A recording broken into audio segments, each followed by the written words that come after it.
Before Steam, PC gaming wasn't simple. It wasn't centralized, it wasn't automatic. It was fragmented, physical, unpredictable. You installed from disks, you patched manually, you searched forums for fixes, you waited outside stores for midnight launches. And somehow it worked, but it was chaos. So what exactly was PC gaming before Steam?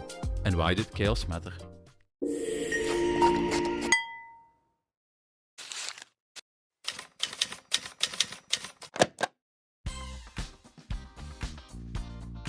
In the late 90s and the early 2000s, PC gaming had no central platform. You bought the game in a large cardboard box. Inside, manual, map, multiple disks, a printed serial key. Installation wasn't instant. Disk 1, Disk 2, maybe Disk 3.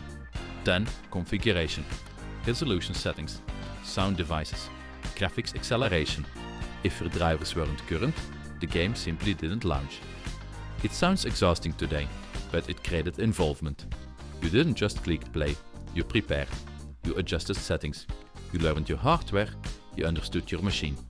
PC gaming felt technical, personal, urgent. But if every player configures differently, if everyone runs different drivers, different hardware, different patch versions, what does that do to stability? It fragments the ecosystems. No two systems were exactly alike. PC gaming wasn't unified. It was a network of slightly incompatible realities. And that instability defined the era. If a game launched with issues, and many did, you waited for a patch. Then you downloaded it manually, from a developer website, or a mirror, or a third-party host. Patch 1.01, then 1.02, then 1.021b. Miss one, multiplayer wouldn't work.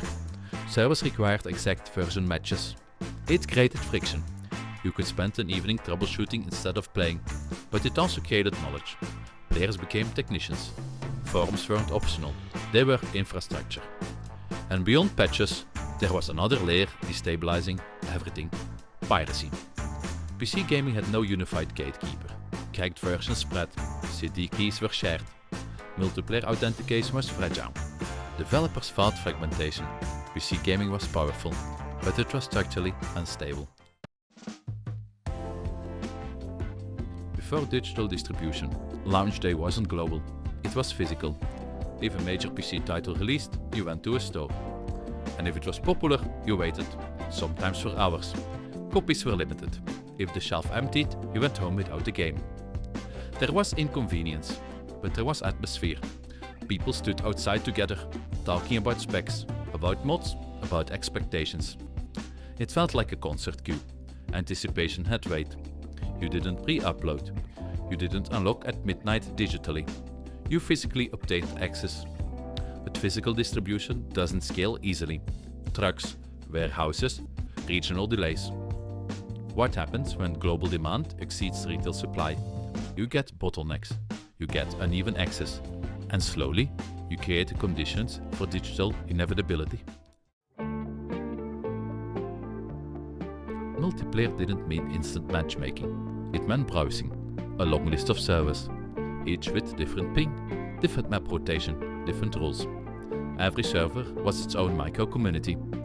You didn't just join a match, you joined the place. You recognized player names.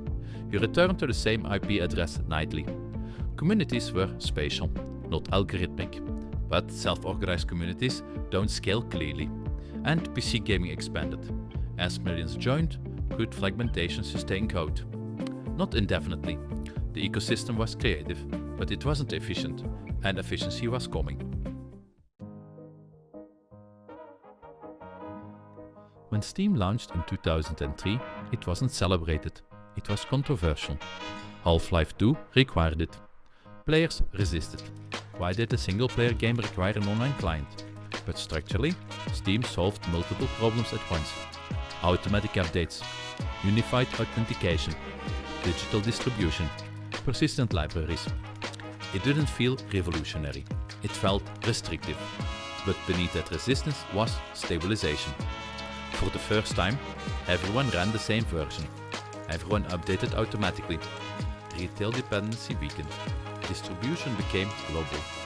Was this control? or coherence? Was something being lost? Or was something finally being fixed? Steam didn't invent PC gaming, it reorganized it, and in doing so, it ended the era of fragmentation. With Steam came stability, scale, global synchronization, indie accessibility, security improvements. PC gaming standardized, it became infrastructure driven. But friction disappeared, the ritual of installation faded, manual patch hunting vanished. Physical midnight lines became rare. The chaos that once defined PC gaming dissolved into convenience. Was the chaos necessary? Did instability create intimacy? Or was it simply unsustainable? Steam didn't erase PC culture, it streamlined it. And that streamlining allowed expansion beyond anything retail could sustain. Before Steam, PC gaming was chaotic. Disks, drivers, forums, lines outside stores at midnight. It was fragmented, but it was tangible. Steam didn't save PC gaming, it stabilized it. It turned scattered communities into a unified ecosystem. The chaos ended and scale began. The question isn't whether Steam improved PC gaming, it's whether we remember what it replaced.